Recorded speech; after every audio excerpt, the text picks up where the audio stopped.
ട്രെയിനിൽ നിന്നും കഞ്ചാവ് പിടികൂടി 2 പേർ പിടിയിൽ 6 കിലോ കഞ്ചാവാണ് ഇവരിൽ നിന്നും പിടികൂടിയത്. ബാംഗ്ലൂരു കന്യാകുമാരി എക്സ്പ്രസിൽ നിന്നുമാണ് കഞ്ചാവ് പിടികൂടിയത്.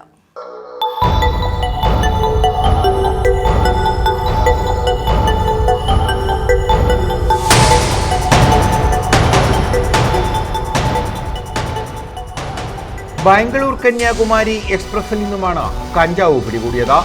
ശാസ്താംകോട്ട റെയിൽവേ സ്റ്റേഷനിൽ പോലീസ് നടത്തിയ പരിശോധനയിലാണ് 6 കിലോ കഞ്ചാവ് പിടിച്ചെടുത്തത്. സംഭവത്തിൽ 2 പേരെ അറസ്റ്റ് ചെയ്തു. പെരിനാട് കൊല്ലം സ്വദേശികളായ അഭിലാഷ്, അനീസ് എന്നിവരെയാണ് ശാസ്താംകോട്ട എസ് ഐ ഷാനവാസ്, ശരത്ത്, ഹരി, ബിജു എന്നിവരടങ്ങുന്ന സംഘം പിടികൂടിയത്.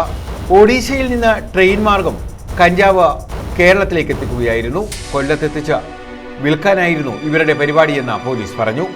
ആദ്യമായാണ് ഇവർ കഞ്ചാവ് കടത്തുന്നതെന്നാണ് പോലീസിന് ലഭിച്ച വിവരം.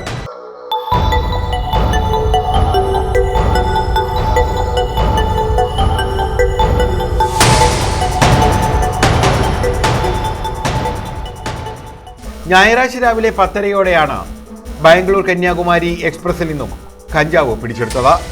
News bureau, Sasthamkotta.